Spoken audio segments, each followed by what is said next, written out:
Një tjetër moment tensioni është shënuar gjatë ditës së diel në shtëpinë e Big Brother VIP Kosova, ku protagonistë kësaj radhe ishin Labino Tregja dhe Benita Zena. Një bisedë që nisi si diskutimi thjesht mes banorëve, u kthye shpejt në një debat të ndjeshëm, duke rikthyer në vëmendje situatat të së kaluarës që duket se ende lën gjurmë emocionale. Këngëtari Labino Tregja vendosi ta përballë Benitën me disa ngjarje të ndodhura më herët në rrugtimin e saj brenda formatit, në periudhën kur pjesë e shtëpisë ishte edhe tonëj. Me një pyetje direkte, ai e vuri këngëtaren në një pozitë të vështirë. Ai e puthur me tonin? Pyetja shkaktoi menjëherë reagim nga Benita, e cila u duke sikletosur dhe e prekur nga rikthimi I kësaj teme. Ajo sqaroi versionin e saj të situatës, duke theksuar se momenti në fjalë nuk kishte qenë I mirëpritur prej saj. Toni më ka puthur pa leje. Je duke diskutuar një temë shkuar, e harruar, u shpreh Benita, duke tentuar ta mbyllte diskutimin dhe duke lënë të kuptohet se për ta ajo histori I përket së kaluarës dhe nuk dëshiron ta rikthejë në vëmendje. Megjithatë, debati nuk u ndal me kaq.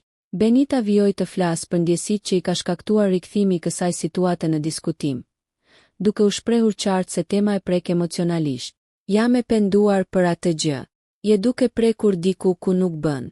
Je duke më prekur në një gjë ku ndihem keq, tha ajo, me një ton më të ngarkuar emocionalisht.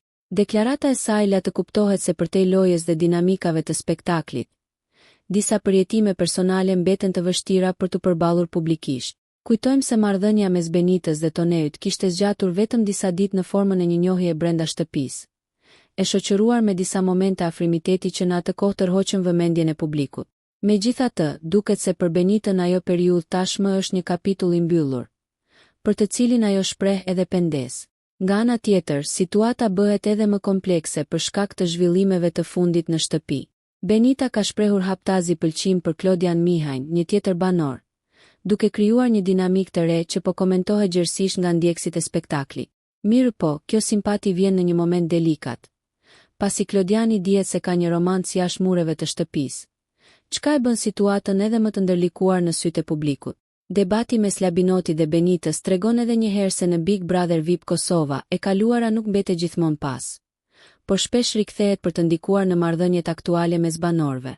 Emocionet, pendesa dhe ndjenjat e pathëna vazhdojnë të luajnë rol të fortë në dinamikat e shtëpisë, duke e bërë lojën jo vetëm strategjike, por edhe thellësisht personale.